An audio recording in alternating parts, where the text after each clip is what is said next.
Um, so let me start from capital rationing. Good evening, Adesua. I would take one or two questions from you later on, but I just Good thought, evening, yeah, sir, and good of the evening, everyone. things that Olawale had mentioned, maybe we just take one or two. We take few minutes to look at the capital rationing again. So capital rationing, in essence, what is literally saying is that from the word capital rationing, we don't have enough money. We need to utilize this money. We have projects. We have project A, project B, project C, project D.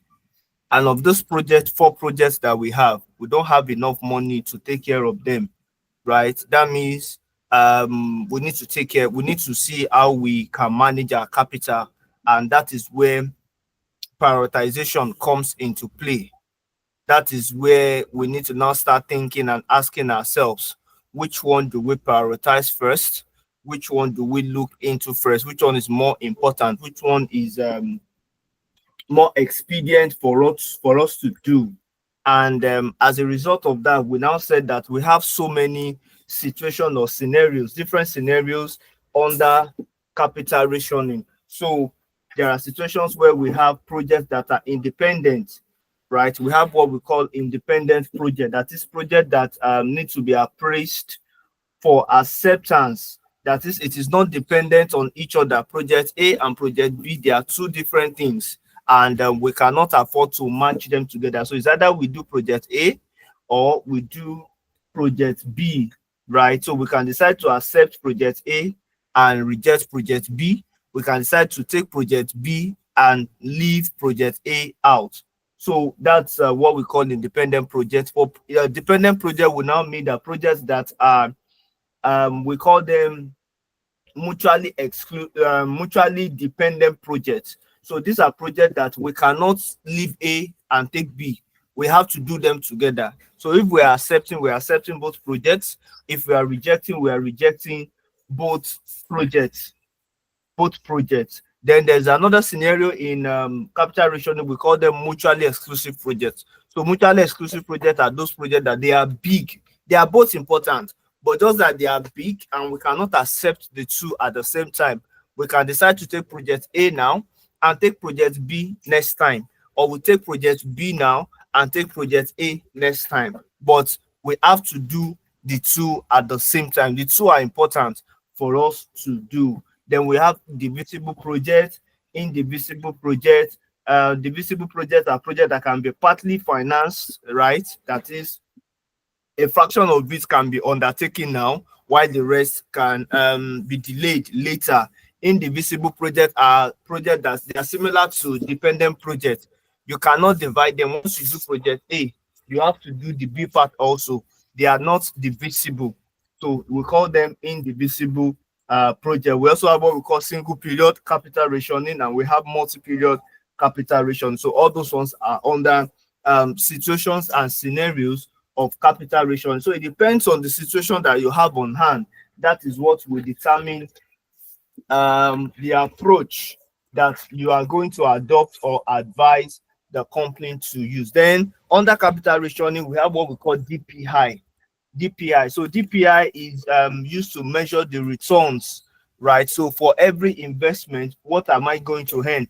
DPI simply means discounted profitability index. Discounted profitability index. So it is just used to measure what will be the returns I'm going to get for every kobo, for every naira that I invest. And DPI is measured by GPV divided by outlay. GPV divided by outlay. GPV simply means that what is the amount I am investing now divided by the initial cost. My initial cost is just like the way you do your NPV. NPV, you know, when you want to calculate your NPV, that's gross. GPV means gross present value divided by outlay.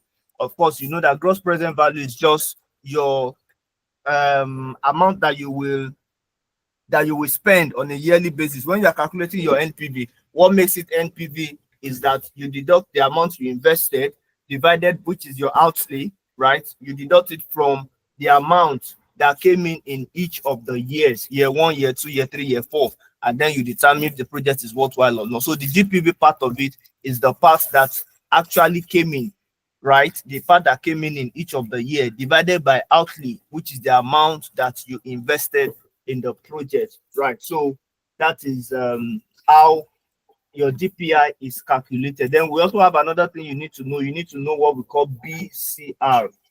BCR means benefit cost ratio. Benefit cost ratio is just also saying what is the profits, right? What is the profit that I am going to get? What is the profit I'm going to get for every money that I invest in a business? But so the difference between the difference between BCR and DPI, for BCR, which is benefit cost ratio, the formula is net present value divided by outlay. That is after you have done everything, you've gotten your net present value, and you want to determine whether the project is worthwhile or not. Whatever you get as your net present value divided by your outlay, that is what gives you your BCR, benefit cost ratio. But for your DPI, your discounted profitability index is calculated as your GPV, gross present value, divided by your initial outlay, which is the amount that is invested into the project, right? So of course the same thing is still applicable, just the same way you calculate your NPV. But for capital rationing, they can just tell you to use some of these things to determine which of the projects to undertake or not. Then again, you can have some case scenarios. Then also what you need to know that capital rationing is what we refer to as ranking. How do you rank projects? On what basis do you rank projects? Right? So you can have, they can give you a scenario. They'll give you a scenario and then tell you that by the time you get your output, by the time you get your outlay, I wanted to say, by the time you get your outlay for each of the projects, you know how much you are investing, how much you are getting back. So for each of the projects, you can now say, okay, project A, which one will give me the highest BCR? Project B, what would be the BCR? Project C, what would be the BCR? Project D, what would be the BCR? Then once you now do that, you can now rank. When you rank, that's where ranking comes in. When you rank, you're able to say, okay, this one will give me the highest BCR, benefit cost ratio. Then on that basis, you can decide that this is the project that I want to take first. Then it depends on the project. There are times that they will tell you that what the capital that you have is actually not sufficient to take care of 3 projects. And maybe you have 4 projects at hand. So now you now need to rank. If it's a project that is divisible, right? So that means you can say that you can take a project A, a project B, and then the balance of it, then you do project C. But they can tell you at times that project B and project C, they are mutually dependent, or they are not divisible, they are indivisible. That means that if I do project B, I must be willing to do project C as well. So in that case, I cannot afford to take project A without taking I cannot afford to take project B without taking project C. I must take the 2 of them together. In that case, what I can only, if my money cannot do the 2 projects, what I can then do is I just do project A and leave the money as it is, or probably you divest. So basically, that is what capital rationing is talking about. Then it's also talking about delaying project.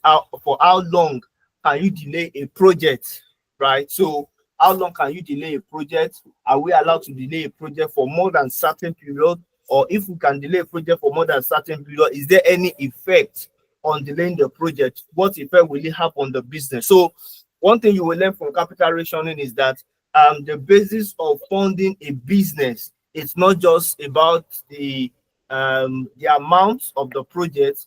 It's not just all about what the project will yield. It's not just all about the availability of cash or fund. There are also other things that we need to consider when it comes to project financing. So that's what capital rationing will teach you. Right. So I would implore you, please refer to the video lecture. I don't have more time to solve questions for you, but refer to the video lectures within the few weeks that we still have.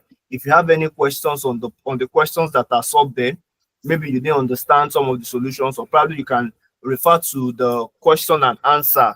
Refer to the question and answer from Starry Gold or from your Pathfinders. If you have any issues, bring it up with me within the few weeks that we have left for the exam. Right. So also, if I say I should go into questions, I won't be able to do That might Thank be you, the only sir. thing I'll do today. All right. So for the other one you have mentioned for business valuation. So business valuation, under business valuation, what business valuation is talking about is how what are the various methods. And I think at some point, the reason why we didn't emphasize on this diet is because at some point ICAN had been so for some time now, ICAN has been so silent on business valuation. But that is not to say that we should not revise it. So we really don't just have time. But if you check the video lecture, I'm sure you would find it there. Right. So for business valuation, what business valuation is just saying is that what are the various methods that you can use in valuing a business, and we have them in their numbers. I think they're about 13 there, about if I'm not mistaken. We have the net asset basis method, under which we have the balance sheet method, we have the realizable method, we have the replaceable value method, then we have the earnings base. I just want to list them, then I see the few ones I can explain. We have the earning basis method. Under the earnings basis method, that's where we have the accounting rate of returns, we have the price earnings ratio, then also we have the dividend yield basis method, we have the CAPIM, and I think in the course of the class we discussed CAPIM extensively, right? So yeah, again, we have what we call the bilinear method. We have the super profit method, we have the capitalization, or what we call drag capitalization of profit method, and then we have the discounted future profit method. So these are all the methods that we have. And basically, what this method are saying in essence is that these are methods that we can use to evaluate the business. These are methods that we can use to estimate whether a business is worthwhile or not. So for the balance sheet method, what is just saying is that just take the net asset. What is the net asset in your balance sheet?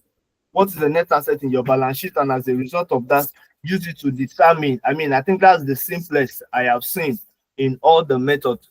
Or let me say that's the simplest method you will ever see in all of the method. That's the balance sheet method, because it's just saying that look at the amount that you have in your balance sheet, look at the net asset, for example, and of course use that to determine whether the business is profitable or not.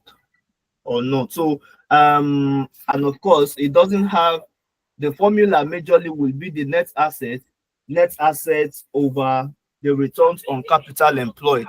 So what is the net asset? The net asset will usually be given in your balance sheet divided by return on capital employed. Right. So return on capital employed, if you have the return on capital employed, if they give you separately in the question, fine. If not, you can actually use your retained earnings to determine what what your what the results of the operation would be at the end of the day. So yeah, so under that, we also have what we call the earning basis method. The earning basis method, that is where we have the accounting rate of return, and that's where we say that it is estimated as the estimated future profit also divided by the return on capital employed. Return on capital employed, we have the price earning ratio. Price earning ratio is saying that that one, it is actually that the profit of the company, the business is evaluated depending on the market value. That's the market value per share divided by earnings per share. What's the market value of the business at the moment? And of course, you now estimate the earnings per share. Of course, earnings per share is calculated as profit after tax minus preference dividend if there is any, then divided by the return on capital employed. So once you get the earnings per share, then you can use that to estimate what your price earning ratio approach would be. So that's basically. So for restructuring, there's really nothing much under restructuring. Under restructuring or reorganization, what we're just saying there is, I think is most written, what you can have under restructuring most likely would come under your merger and acquisition instead. Your merger and acquisition, that is where you will have most of this your restructuring question from. And I think we dealt extensively on that. Merger and acquisition, when the business is coming together, and of course when there's a case of a takeover, when a company wants to take over another company. I remember that was when we talked about the case of Access Bank. Like when Access Bank decided to take up Diamond, we see the things that happen there as a result of the takeover. And of course, there are calculations under it. But again, I would advise that you refer to our class, our note class. But really, what restructuring talks about is over trading and under trading. That's where you have the overcapitalization or undercapitalization. Overcapitalization is when you are trading much than when your trading activities is actually more than what your finance or capital can take care of, and undercapitalization or what we call over trading. So undercapitalization is the same thing as over trading, while overcapitalization is the same thing as under trading. So it is used, you would have to transpose it in order for it to mean the same thing. Yeah. So that being said, I want us to, okay, let me take from Adesu. Adesua, any question thus far from your reading, from your study? Good evening, sir. Any area of concern? No question. Good evening.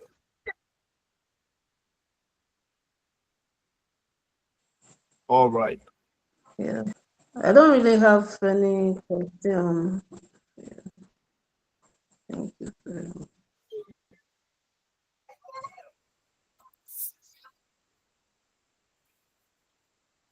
All right. That's fine. Just some seconds. I'll be with you.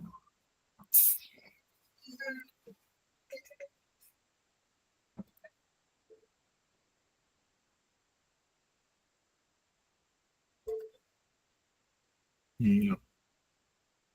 I don't want to join with the second screen. Okay. Can you all see my screen?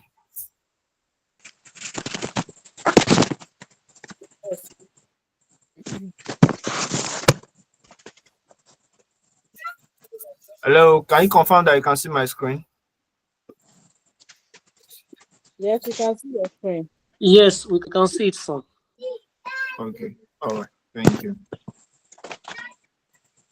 All right. So these are some of the questions I would want us to, some of the past questions that we have extracted that we just want us to take a look at in the next 30 minutes that we have.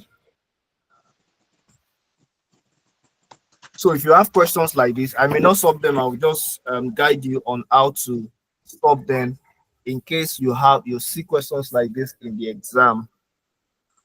So imagine this question: Blessed Nigeria Limited makes annual credit sales of 4.8 million.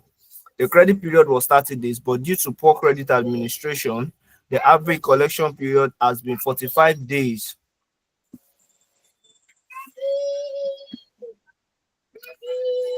The credit period was 30 days, but due to poor credit administration, the average collection period has been 45 days, with 1% of sales resulting in bad debt, which is normally written off. A factor is being considered to take up the administration of the debt and trade credit at an annual fee of 2.5% of credit sales. In this respect, the company would save administrative cost of 96,000 annually, and the payment period is expected to be 30 days. The factor would provide 80% of invoice debt in advance at an interest rate of 10 to 12% per annum. The company can obtain overdraft facility to finance its debtor at a rate of 2.5% over base rate. Advise the company management on whether or not to accept the service of a factor. All right. So please, I want everyone to take a screenshot of the question before. Okay, let's see. Is there a B part of the question? Okay, the B part of the question is saying factoring is one of the popular ways of managing account receivable in corporate organization. When should factoring be used for debt collection? And then we have the C part. As you have, okay, maybe we should start. Just do a screenshot of this one first before I scroll down. So once you are done, please give a thumbs up so that I can scroll down to the B and C parts.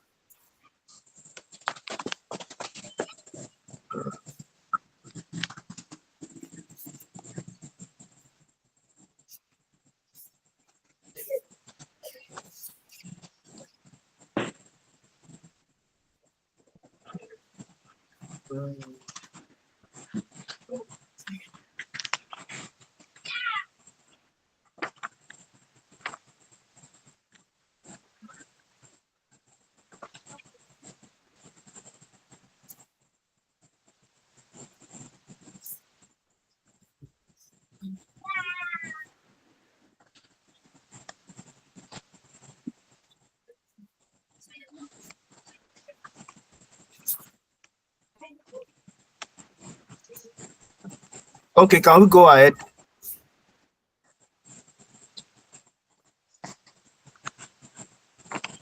Please, I need a response. So we are not large. We can go ahead, sir.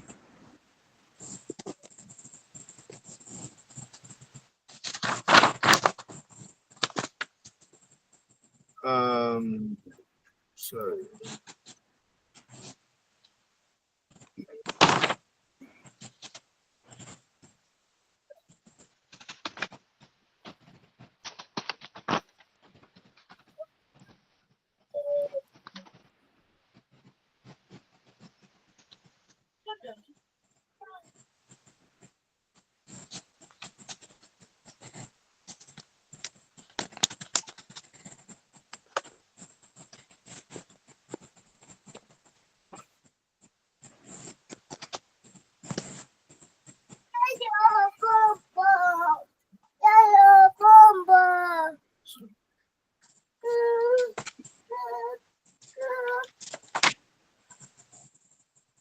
Okay, so I want to believe that we are done, so I'll move on.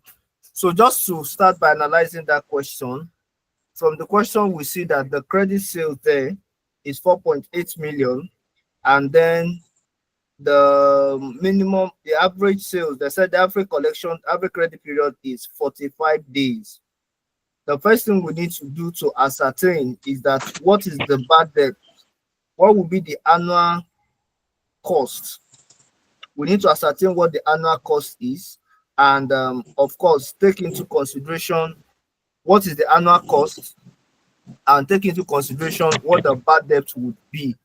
Because we need to ascertain how much cost are we going to be incurring, and of course, what will now be. So that is what we're going to determine, and of course, compared with the cost of hiring a factor, how much does it mean? How much is even the debt itself?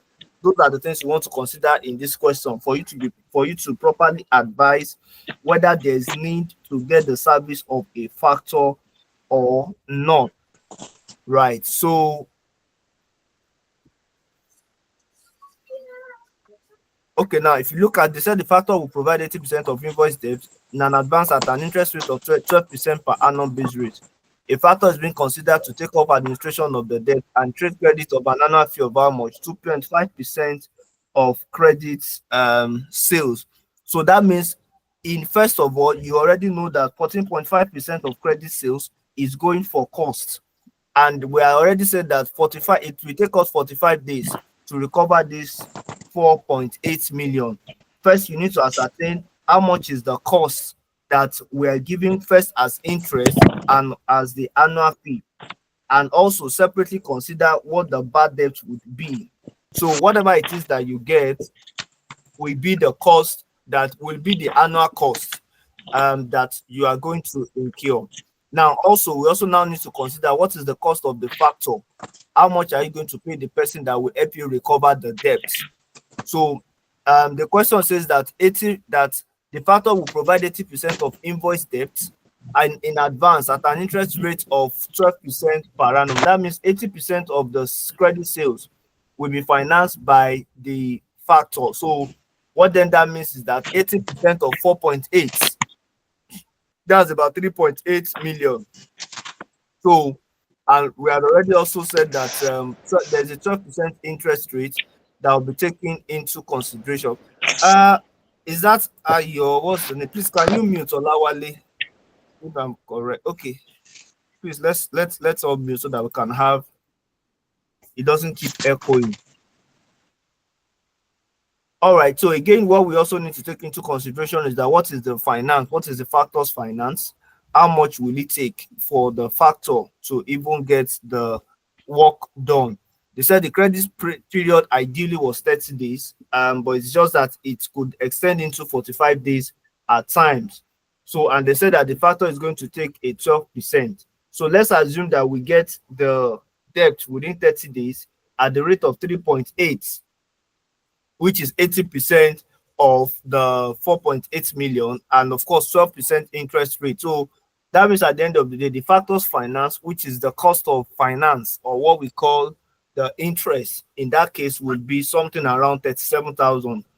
And also we now need to consider, now if we are going to consider an overdraft simply means just saying that what is the difference between 3.8 and 3840 and 4.8. The difference between the two is what we refer to as an overdraft. So calculate the difference between the two and rate it at 14.5, which is in addition to the 12.5 annual fee.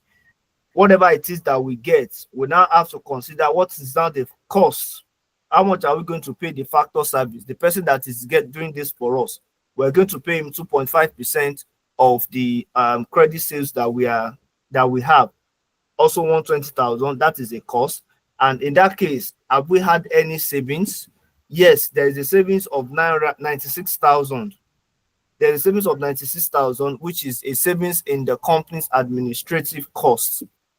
So, and how do we get the savings? The savings is just saying that out of the 960,000, if eventually we didn't we were unable to, if we didn't get everything, let's even say that we assume that he said in this, in fact, it's even there. They said a factor is being considered to take off the debt for 2.5 administrative of the debt and trade credit at an annual fee of 2.5% of credit sales.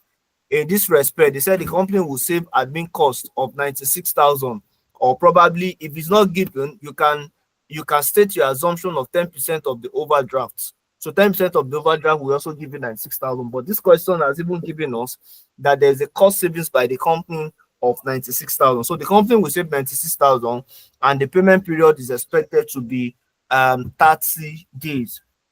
So if I factor in the 96,000 as the savings, so what that then means is that my net cost or my net benefit is what is 73,000.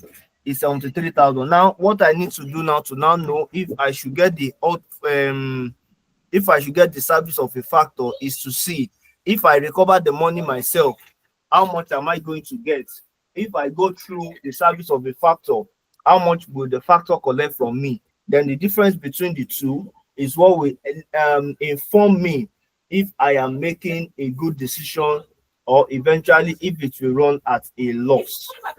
And how do I know? So if we look at it, you now discover that, but eventually by the time you do your calculation, the service of the factor will be eventually cheaper than you having to chase after the debt yourself, because by the time you are chasing after the debt, you have to consider the 45 days credit period that is given in the question. So that will give you a guide to know whether you are correct or not. So your advice would be that management should accept the service of the factor. Why? Because the service of the factor will be cheaper than you going to.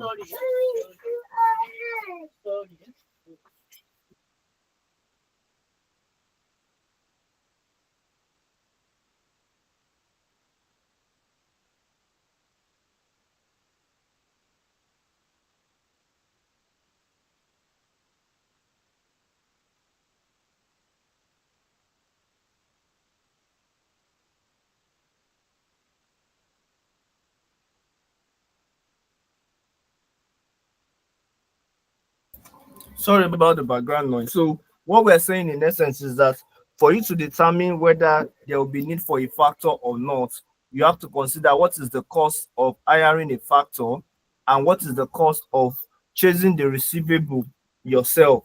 And I said that eventually, by the time you look at it, you do your calculation, you will discover that the cost of um, hiring a factor would be more cheaper than if you decide to chase the receivables all by yourself. So the advice would be that the company should consider getting a factor in order to recover the money that's the receivables of the company.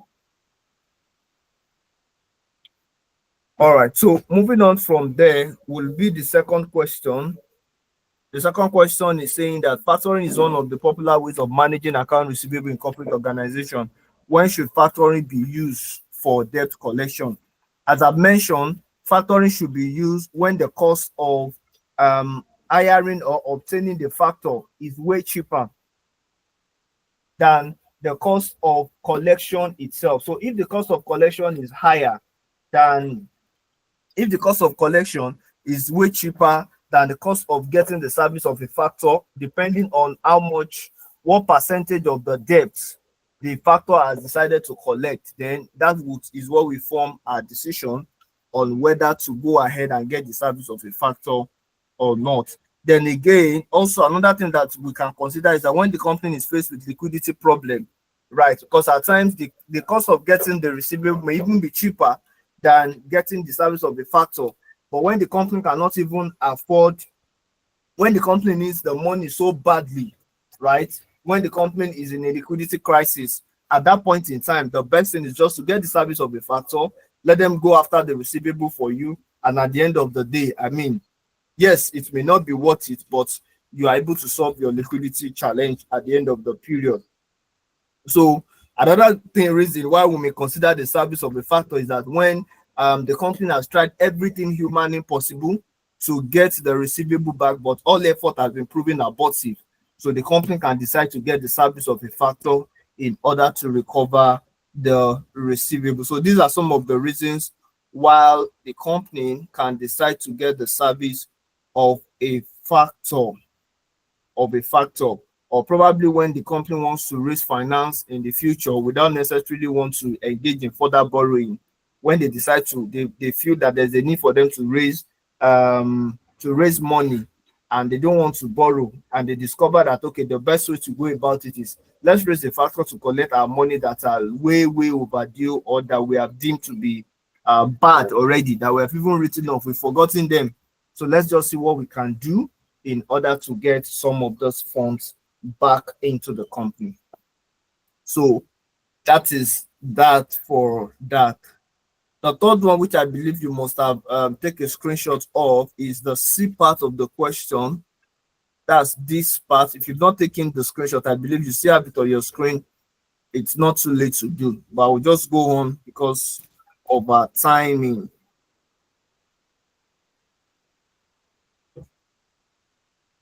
A company will need to borrow 8 million euros from the end of May. It is now January. We assume that we're in January. The company is concerned about the risk of a rise in the euro ball rate. That's the benchmark interest rate for the euro.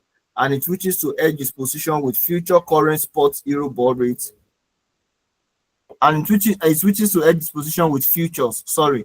The current spot euro ball rate is 3.5%, both 3 months and 6 months. And the current June Eurobond future price is the same, 96.5.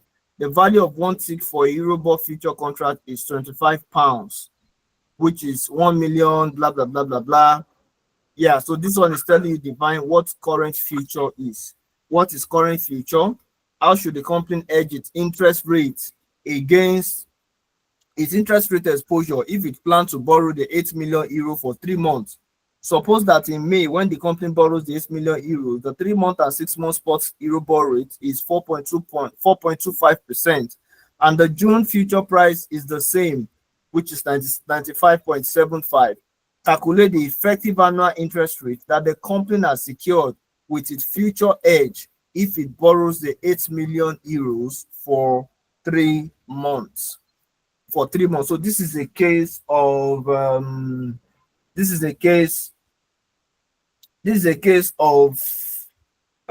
trying to remember the topic now.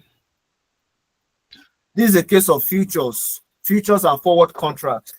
This is a case of futures and forward contracts where we talk about how a company can hedge its risk in line with IAS 21. Remember, this was where we take recourse back to IAS 21 that talks about foreign exchange transactions, how you can hedge a risk of future contract, or probably forward contract, something that we know that this thing is going to have an increase in the future, and as a result of it, we want to hedge against the potential risk of having to pay higher in the future. So this question has asked us to define what current future is. What current future is. Maybe I should start by asking, since it's a revision class, what will you define current future to mean? What is current future? Anybody?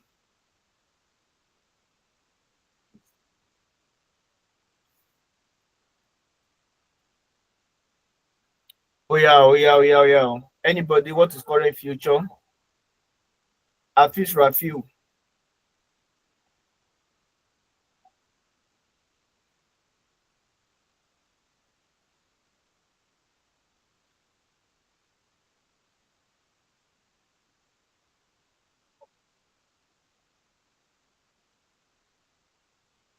The class is silent. What is current future?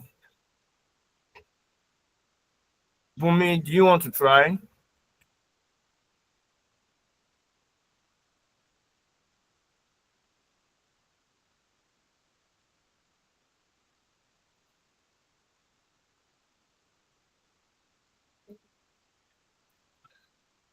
Oh yeah, this is 2 weeks to the exam, guys. By now I should be hearing at least, even if it's not totally correct, at least an idea of what you think it should mean. What is current future? Currency future.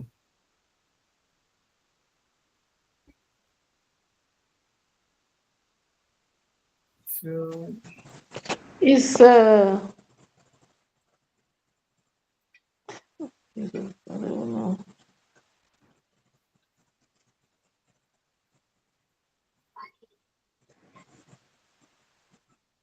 okay, Adesua, please go ahead. The price at which uh, price at which we sell at a future date, Mm-hmm. Go on. and currency future is actually a form of standardized fixed amount of money that is available, and it is only limited to ranges of currency and for future period of time. Okay. All right. Thank you. Thank you. So currency future is just, it has, what currency future is saying in essence is that it deals with the purchase and sales of foreign currency, but you are not going to get your foreign currency now, you'll get it in the future. So I can decide to say, okay, how much are they selling dollar now, for example? So maybe dollar is 1.6 at the moment. I'm just citing a case. I don't know the actual exchange rate now. So let's say it is 1.6 on black market. I can decide to say, okay, you know what? Let me buy $10,000.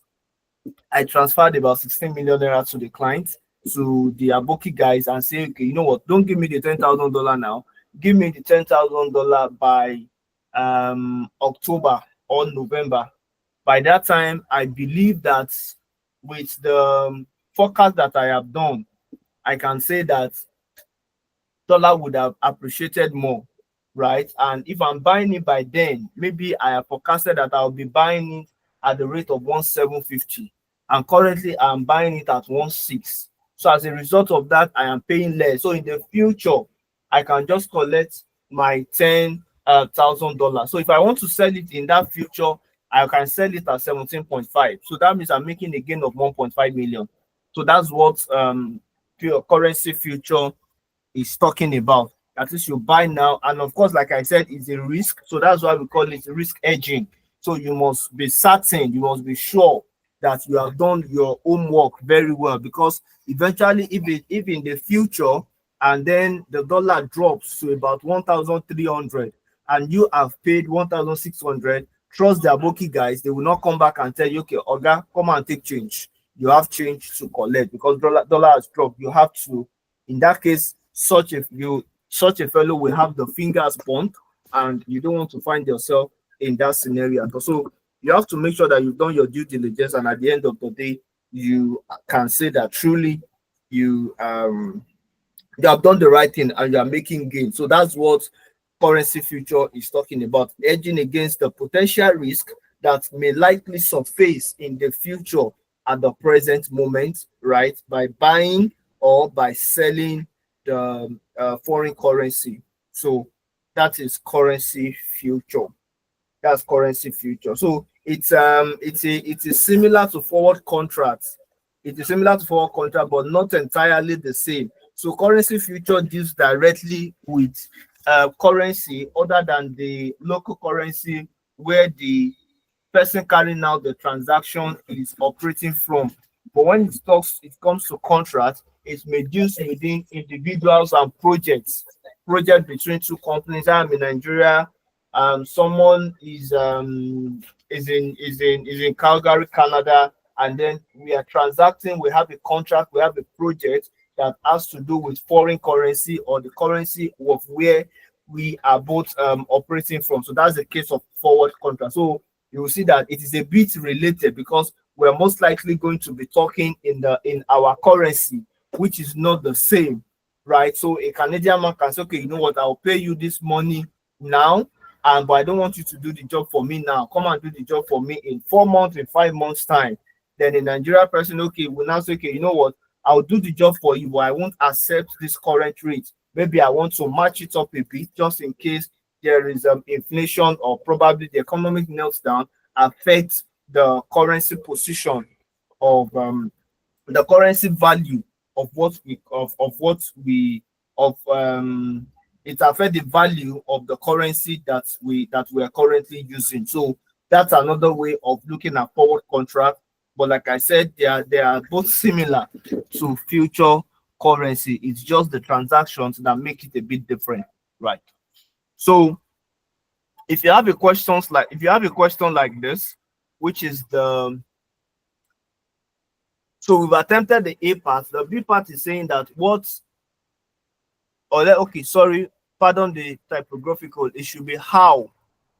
How should the company hedge its interest rate exposure if it plans to borrow 8 million euros for 3 months?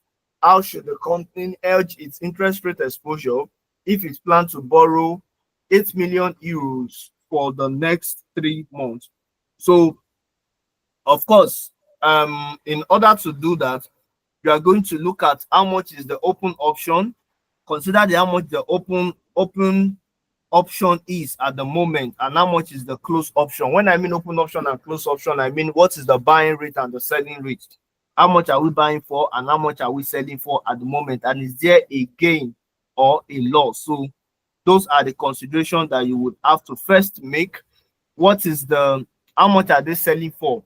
Currently they are selling for 96.5 and currently they are buying for 95.75 according to the question. So in a way, there is a gain, right? There is a gain in foreign exchange transaction. And also we now have to now translate the gain into value. How many contracts do we have? Let me see how the question is being tailored.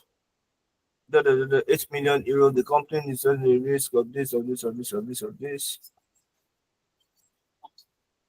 3.5, whatever.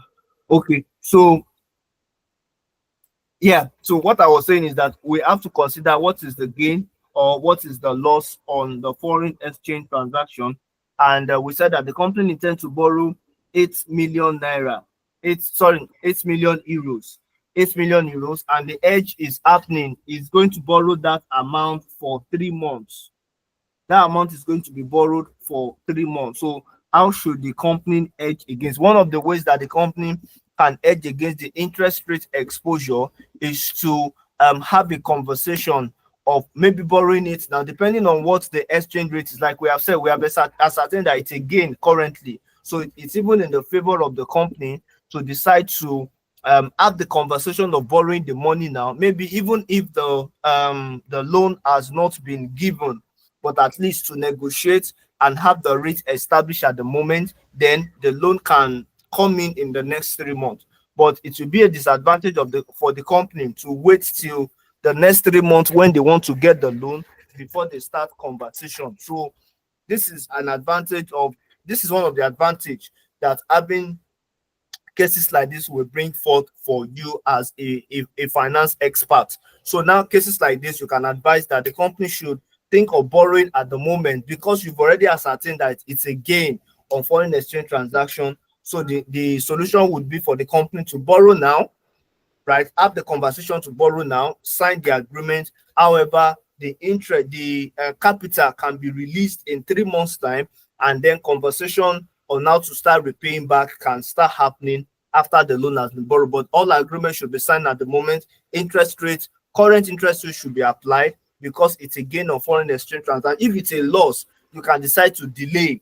You can advise the company to apply delay tactics such that the loan can happen in the next 3 months. So in the next 3 months, they can decide to give the loan depending on what you also see at times. So, right. So this is one of the things. So it helps you to in a way, adjust in a way, and you can always choose what works best for you and the company. So time would fail me to go into the third one. Right. So for Olawade, this is a case of the question that you were asking on business valuation. Right. So look at this company. Ayo is the holiday tour operator that is committed to a policy of expansion. The company has enjoyed record growth in recent years and is now seeking to acquire other companies to maintain its growth momentum. It has recently taken an interest in Lola, a charter airline business. Yes, sir. The question is not displayed, though. The question is not displayed. Can you see my Okay. screen? Yeah, I can see it now. Yeah, we can see it now. It has recently taken an interest in Lola, a charter airline business, as the board of directors of Ayo believe that there is a good strategic fit between the two companies having the same level of risk.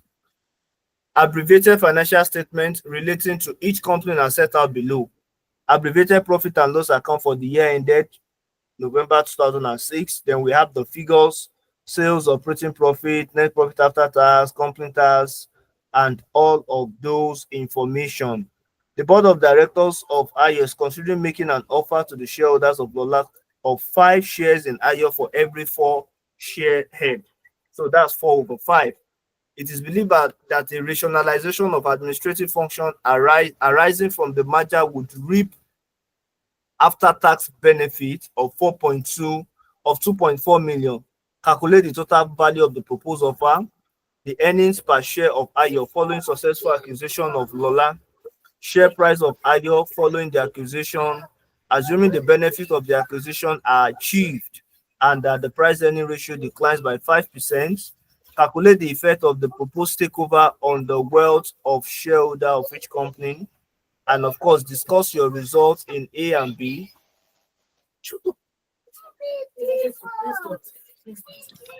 Hello, sir. Please, I want to screenshot the question.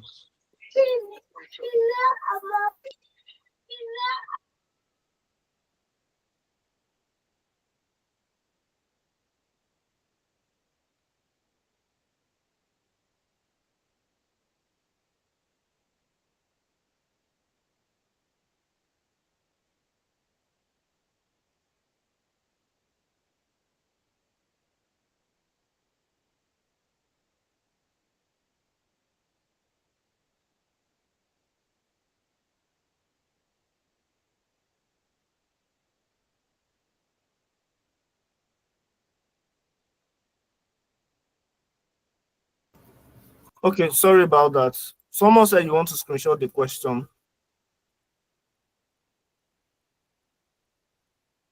Okay.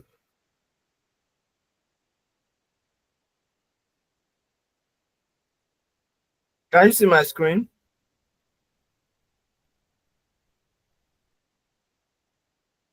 Yes, sir. We can see it, sir.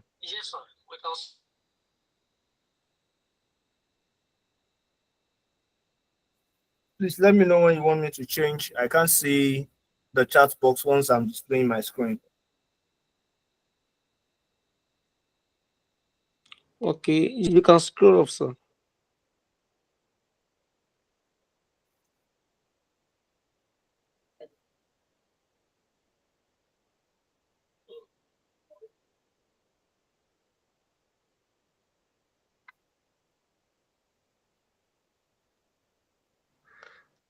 Okay, continue, sir.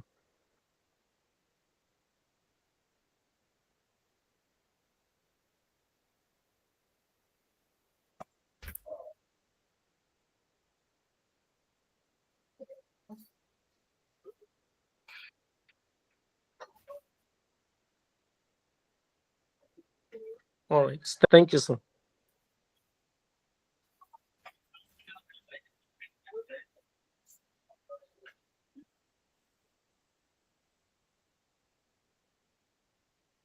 Okay, so just a second, let me see if I can join from my other extension. So I just want to explain, just give you a guide on how to answer the question.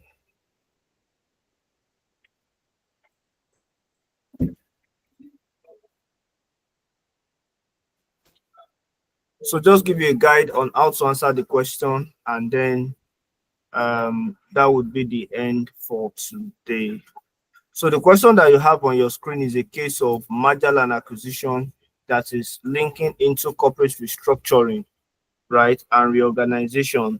So in that case, you see a situation where you would have to a Lola taking Ayo taking ownership of Lola, and it's a case of acquisition, and of course there will be need for restructuring in this kind of business. So what you need to do is that it's just a step-by-step approach. You need to calculate what's the total market value of the share offer.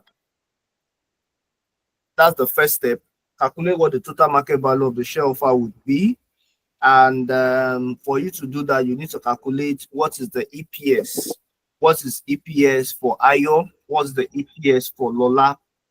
And by the time they acquire, you now need to also explain to us what is the post-acquisition market price per share. That is after both of them has come together. That is how you'll be able to answer. The A question says you should calculate the total value of the proposed offer. So you have to calculate what is Ayo's EPS, and of course it's just the same way your formula for calculating EPS: profit after tax minus preferred dividend divided by total number of shareholding. So use the same formula to calculate what the EPS would be at the end of the period. So once you calculate the EPS of both individual companies, then come back and calculate what the market value per share would be after the acquisition has taken place, right? So that answers the first question. The second question says that what is the earnings per share of Ayo following the successful acquisition of Lola? So now for that one, you have to determine what is Ayo's shareholding even before he acquired Lola in the first place. What is Ayo's shareholding before the acquisition of Lola? And what is Lola's original shareholding? How much does Lola own, right, in the business before Ayo decides to say that I want to acquire Lola? Then also you now have to calculate the market capitalization individually and combined. For the market capitalization, that's where we talk about overtrading and undertrading. That is, what is the replicant effect of Ayo acquiring Lola, and by that you have to calculate them individually and combine it together. What is the effect of the acquisition at the end of the day? Then what is the calculate the effect of the proposed takeover on the worth of the shareholder of the company. Discuss your results in A and B above and say what recommendation, if any, you would make to the directors of Ayo. So before you can make this recommendation, usually in ICAN questions, this recommendation carries more mark because ICAN want to see your analysis. They want to see your analysis, and it's by that you can be able to properly. If for you to have done your analysis, they believe that you must have done your calculations, which is essential for you to answer these questions. And for you to be able to answer the C part, you have to calculate the proposed takeover. What is the effect of the proposed takeover on the worth of the shareholder? And for you to properly recommend, you have to calculate Ayo on its own before the acquisition of Lola. How is he doing? What is the shareholder's wealth of Ayo, right? And you now have to consider, okay, by the time Ayo is bringing Lola in, what are the other costs that Ayo may have to incur in the cost of acquisition of Lola? What are the other acquisition costs that would have to be incurred? Then what is the replicant effect? So I'm just trying to explain the things that you will look at before you make a decision. What is the replicant effect of Lola coming into the business of Ayo? Is it going to lead to a diluted form of ownership structure? Or if Lola come in, what impact will it make on profitability? So those are the things that you are going to look at in backing it up with your relevant calculations, and then advise the management or the directors of Ayo on whether they should take on or go ahead with your recommendation or otherwise. So that is the solution to the number 2 question. So I won't be able to go on, but I'll see the possibility of having these questions on the members area so that you can take it up from there and see how far you can go with them. And if you have any questions, then you can bring them up with me. But in the interim, let me give room any final thoughts, any final question, any final word before we wrap up. Hello, sir. Okay, Adesola, please go ahead. Yes, sir. Please, can we have the solution to this question? This mean to question 2, right? Yeah. Okay. Both of them, both 1 and 2.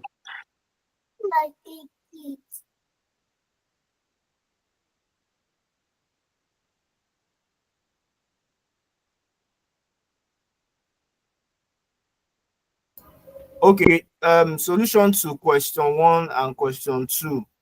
Right. So yeah, I would discuss with admin and see the possibility of putting them on the members area. You get the solution on the members area. I won't be able to share it here because of the platform we are using. But I will discuss with Starry Good admin. They are not on the call right now, so I will need to have a conversation with the secretariat to have it uploaded on the members area for you to see. But like I said, because the exam is closed, I would advise that that was why I said that everybody take a screenshot of the question, compare it, so solve it first to the best of your own knowledge or ability, and now compare it with whatever eventually you see to be the solution on the members area. So that way we are better able to appreciate the solution and see areas where we need to just make amendments or to adjust. Yeah. So that would be my comment on that.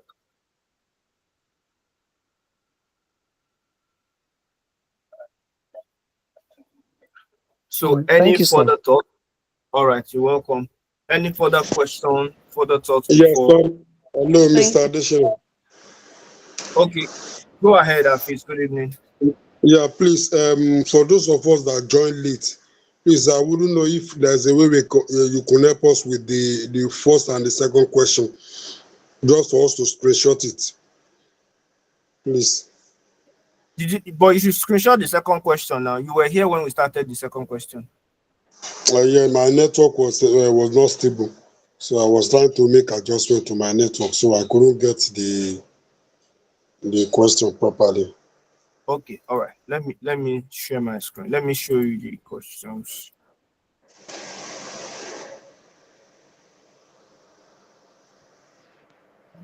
So just give a thumbs up once you are done screenshotting. This is the first question. So just screenshot and give a thumbs up, then I'll scroll down.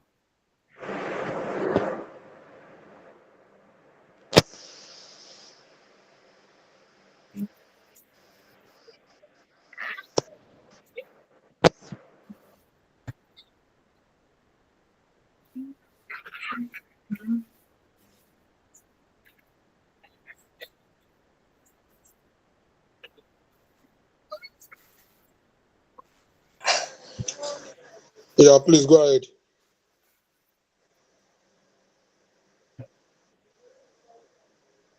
This is the concluding part of the this is the concluding part of the first question.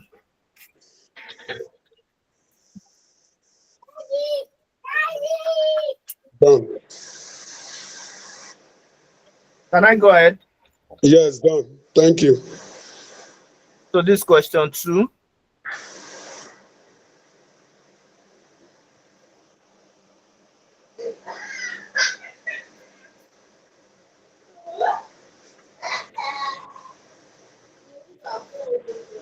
Okay.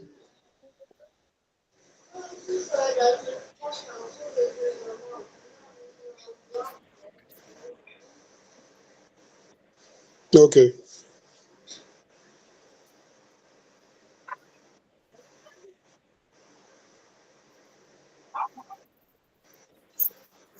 Okay.